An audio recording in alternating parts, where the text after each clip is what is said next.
마이크로 스트래티지, 줄여서 MSTR. 아마 많은 금융 전문가분들은 이 회사를 소프트웨어 회사로만 알고 계실 겁니다. 그런데요, 오늘 저는 그 생각이 어쩌면 절반만 맞다고, 아니, 핵심을 놓치고 있다고 말씀드리려고 합니다. MSTR의 진짜 모습은 소프트웨어 회사가 아니라 비트코인이라는 단 하나의 자산을 가지고 완전히 새로운 금융 모델을 만들어낸 일종의 비트코인 증권 회사에 가깝습니다. 바로 이 질문이 오늘 우리가 풀어볼 가장 중요한 수수께끼입니다. 아니 대체 어떻게 평범한 소프트웨어 회사가 마치 월스트리트의 투자은행처럼 비트코인을 기초자산으로 해서 이렇게 정교한 금융상품을 만들어내고 또 시장에서 자본을 끌어모을 수 있었을까요? 그 놀라운 작동 원리 지금부터 하나씩 파헤쳐 보겠습니다. 아르테미스 리서치의 이 한 문장이 MSTR의 본질을 정확하게 꿰뚫고 있습니다. 여기서 핵심 단어는 바로 설계와 운용입니다. 이게 무슨 뜻이냐면 단순히 비트코인을 사서 창고에 쌓아두는 디지털 금고가 아니라는 거죠. MSTR은 비트코인을 재료로 삼아서 적극적으로 자본증권을 만들어내는 금융 엔지니어링 회사라고 봐야 합니다. 자, 그럼 MSTR은 도대체 어떻게 이 모든 걸 현실로 만들고 있을까요? 이제 그들의 자본 조달 툴킷, 즉 연장 가방을 한번 열어보겠습니다. 이 도구들이야말로 이 거대한 금융 기계를 쉼없이 돌리는 엔진과도 같습니다. 첫 번째 도구는 바로 전환사채입니다. 이게 뭐냐면 나중에 주식으로 바꿔줄게 라는 옵션을 주는 대신에 아주 낮은 금리로 수십억 달러를 빌리는 법입니다. 투자자들은 주가 상승에 베팅할 수 있어서 좋고 MSTR은 그 대가로 거의 공짜에 가까운 돈을 확보하는 거죠. 사실상 주가의 변동성 그 자체를 비트코인 매입 자금으로 바꿔버리는 아주 영리한 전략입니다. 많은 해치펀드들이 쓰는 바로 그 방식이죠. 두 번째는 우선주입니다. 이건 단순히 돈을 빌리는 차원이 아니에요. 이건요, 무려 46조 달러, 우리 돈으로 경 단위가 넘어가는 어마어마한 미국 채권 시장의 돈을 비트코인으로 끌어오기 위한 정말 원대한 전략적 카드입니다.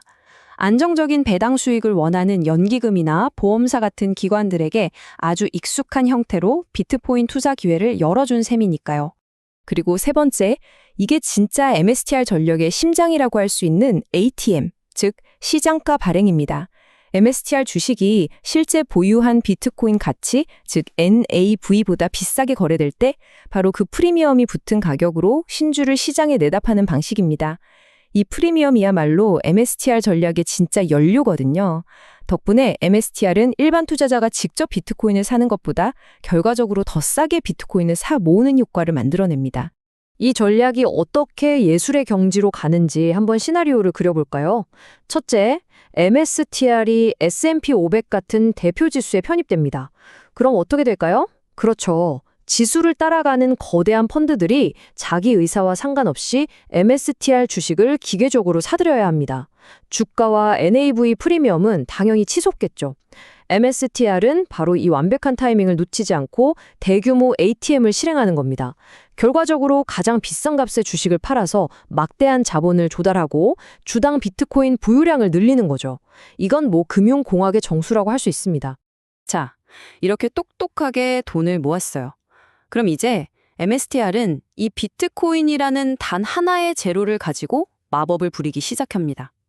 어떻게 리스크를 입맛에 맞게 요리해서 여러 가지 금융상품으로 만들어내는지 그 흥미로운 과정을 한번 들여다보겠습니다. 리스크 스펙트럼의 가장 아래, 가장 안전한 1층부터 보시죠. 바로 우선주입니다. 이건 고정된 배당을 주거든요. 그래서 비트코인 가격이 오르내리는 건 머리 아파서 싫고 그냥 은행 이자처럼 따박따박 안정적인 현금 흐름만 원하는 보수적인 채권형 투자자들에게 딱 맞는 상품입니다. 그 위 중간층에는 전환사채가 있습니다. 이건 좀 하이브리드 같은 건데요. 채권처럼 안정적인 이자도 챙기면서 나중에 주가가 오르면 주식으로 바꿔서 대박의 기회도 노릴 수 있죠. 안정성과 성장성을 동시에 추구하는 특히 차익 거래 같은 걸 노리는 해치펀드들이 아주 좋아하는 구조입니다. 그리고 마지막 가장 꼭대기층. 이게 바로 우리에게 익숙한 MSTR 보통주입니다. 이건 사실상 빚을 내서 비트코인을 산 거기 때문에 비트코인 가격에 레버리지를 건 아주 화끈한 투자 상품이라고 보시면 됩니다. 높은 변동성을 감수하고서라도 수익을 극대화하고 싶은 성장형 투자자들을 위한 거죠. 바로 이겁니다. 이 슬라이드가 MSTR 모델의 진짜 핵심을 보여주고 있어요. 이렇게 리스크를 잘게 쪼개서 구조화했더니 어떤 일이 벌어졌을까요? 원래는 투자 규정 때문에 비트코인 같은 자산을 직접 살 수 없었던 거대한 기관들의 돈이 들어올 길이 열린 겁니다. 연기금, 보험사, 국부펀드 이런 수조 달러를 굴리는 큰 손들이 자신들의 규정에 맞는 익숙한 상품을 통해서 비트코인 시장에 들어올 수 있도록 MSTR이 아주 멋진 다리를 놓아준 셈이죠. 근데 이렇게만 들으면 그거 그냥 좀 복잡하게 만든 비트코인 현물 ETF랑 뭐가 달라? 하고 생각하실 수 있습니다. 천만에요. 완전히 다릅니다. 이제 MSTR 모델이 가진 결정적인 규제상의 이점을 살펴보겠습니다. 핵심은 딱 하나입니다. MSTR은 투자회사가 아니라 그냥 일반 운영회사라는 점이에요. ETF 같은 상품들은 투자회사법에 묶여서 자산 운용에 여러 제약이 따르거든요. 하지만 MSTR은 일반 기업처럼 아주 자유롭게 빚을 일으키고 다양한 증권을 발행하고 훨씬 더 공격적인 재무 전략을 쓸 수 있습니다. 바로 이 유연성이야말로 다른 누구도 쉽게 따라할 수 없는 MSTR만의 강력한 규제 해자, 모트인 셈입니다. 하지만 이렇게 완벽해 보이는 정교한 금융기계에도 반드시 치명적인 약점, 즉 아킬레스건은 존재하기 마련입니다. MSMTR의 경우 그 약점은 이 모델의 바로 심장부에 내장되어 있습니다. 모든 것은 어쩌면 이 숫자 하나로 귀결될 수 있습니다. 예를 들어 10%라고 해보죠. 이게 뭐냐면요. MSTR이 빌려온 돈의 이자와 배당을 다 주고도 보통주 주주들에게 이익을 안겨주기 위해서 비트코인으로 벌어야 하는 최소한의 연평균 성장률, CAGR 같은 개념입니다. 실제 숫자는 그때그때 다르겠지만 핵심은 이 기준선을 넘느냐, 못 넘느냐에 모든 게 달려있다는 겁니다. MSTR의 운명은 이 간단한 방정식에 달려 있습니다. 만약 비트코인의 수익률이 자본 조달 비용, 즉 저 10%를 훌쩍 넘는다. 그럼 대박이죠. 레버리지 효과 덕분에 기존 주주들의 몫은 폭발적으로 늘어납니다. 다 같이 이기는 게임이 되는 거예요.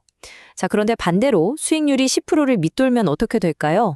그때부터는 악몽이 시작되는 겁니다. 이자와 배당은 먼저 줘야 하니까요. 결국 그 손실은 고스란히 기존 보통주 주주들의 가치가 희석되는 걸로 돌아옵니다. 이것이 바로 레버리지 전략의 냉혹한 양면석입니다. 이 모델 정말 강력하죠?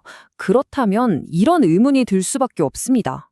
아니, 이게 이렇게 대단하면 왜 다른 회사들은 안 따라하지? 특히 다른 디지털 자산을 가진 회사들 말이에요. 그 이유는요, 이 모델이 오직 비트코인이기에 가능한, 사실상 복제가 불가능한 전략이기 때문입니다. 이유는 아주 명확합니다. 비트코인은요, 이미 월스트리트 같은 기관 투자자들 사이에서 디지털 금과 같은 거시경제 자산으로, 그리고 검증된 담보물로 자리를 잡았습니다. 이걸 담보로는 수십억 달러의 빚을 내는 게 말이 된다는 거죠. 반면에 이더리움이나 솔라나 같은 자산들은 아직 기술주나 벤처 투자의 영역에 머물러 있습니다. 이걸 담보로 MSTR처럼 조 단위의 돈을 빌려줄 금융기관은 솔직히 없다고 봐야 합니다. 이 기관의 신뢰라는 것이 그냥 있으면 좋은 장식품 같은 게 아닙니다. 이건 MSTR이 쌓아올린 이 거대한 금융 제국을 떠받치는 단단한 기반함, 매드락 그 자체입니다. 이 기반함이 없다면 이 모든 정교한 금융 구조물은 순식간에 무너져 내릴 수밖에 없는 거죠. 자, 오늘 우리는 마이크로 스트래티지를 소프트웨어 회사가 아닌 완전히 새로운 유형의 비트코인 증권 회사라는 시각으로 재해석해봤습니다. 그렇다면 이 모델은 과연 자본시장의 미래를 보여주는 새로운 패러다임일까요? 아니면 비트코인이라는 단 하나의 자산의 모든 것을 건 역사상 가장 거대한 레버리지 실험일 뿐일까요?